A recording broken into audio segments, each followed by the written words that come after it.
Welcome to easy steno. Dictation 5 second बाद start होगी।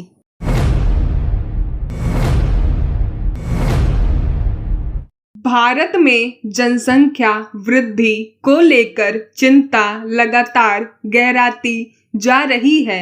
जब से आंकड़ा आया है कि अगले 6-7 सालों में भारत दुनिया का सबसे बड़ी आबादी वाला देश बन जाएगा, चीन दूसरे स्थान पर खिसक जाएगा, तब से यह चिंता और गहरी हो गई है। इस संदर्भ में जनसंख्या नियंत्रण को लेकर व्यवहारिक नीति बनाने की भी सिफारिश की जाती रही है।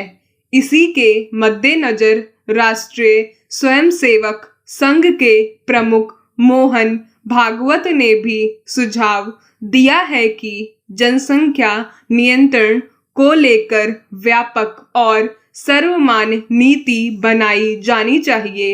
इससे उम्मीद बनी है कि सरकार इस दिशा में जल्दी ही पहल करेगी। हालांकि जनसंख्या नियंत्रण को लेकर प्रयास लंबे समय से चल रहे हैं।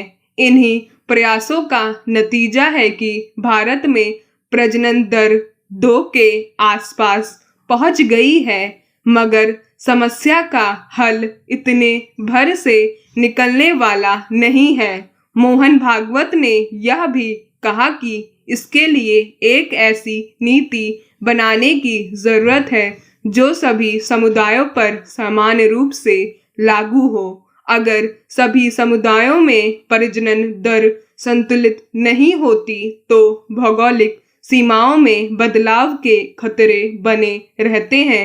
हालांकि जनसंख्या नियंत्रण के लिए कोई व्यवहारिक और सर्वमान्य नीति बनाना कोई आसान काम नहीं है। खासकर भारत जैसे विविध धर्म और समुदाय वाले देश में व्यक्तिगत निर्णयों से तय होने वाले मसलों को कानून के जरिए संचालित या नियंत्रित करना जोखिम भरा काम होता है। जनसंख्या नियंत्रण को लेकर इंदिरा गांधी सरकार ने कठोर नियम लागू किया था। उसका अनुभव बहुत खराब रहा। उसके चलते उनकी सरकार चली गई थी। देश के सभी समुदायों में उस कानून का तीखा विरोध हुआ था। उस अनुभव को देखते हुए फिर किसी सरकार ने उस नीति को आगे बढ़ाने का साहस नहीं दिखाया। सबने इस मसले पर जन जागरूकता अभियान का ही सहारा लिया। कुल अल्पसंख्यक समुदायों में परिवार नियोजन धर्म और आस्था से जुड़ा मामला है। वे इसे अपनाने से बचते हैं। फिर अल्पसंख्यक समुदायों में अपनी आबादी के कम होने की वजह से भय भी बना रहता है, जिसके चलते वे जानते बूझते परिवार नियोजन जैसी योजनाओं की अनदेखी करते हैं। इसी तरह व्यवसाय से जुड़े समुदायों में अपने व्यवसाय के लिए वारिसों की चिंता रहती है। हालांकि अब लोगों में परिवार नियोजन को लेकर काफी जागरूकता आई है, जिसके उत्साहजनक परिणाम भी आए हैं, पर कुछ समुदायों की पुरानी सोच अभी इसमें आड़े आती है।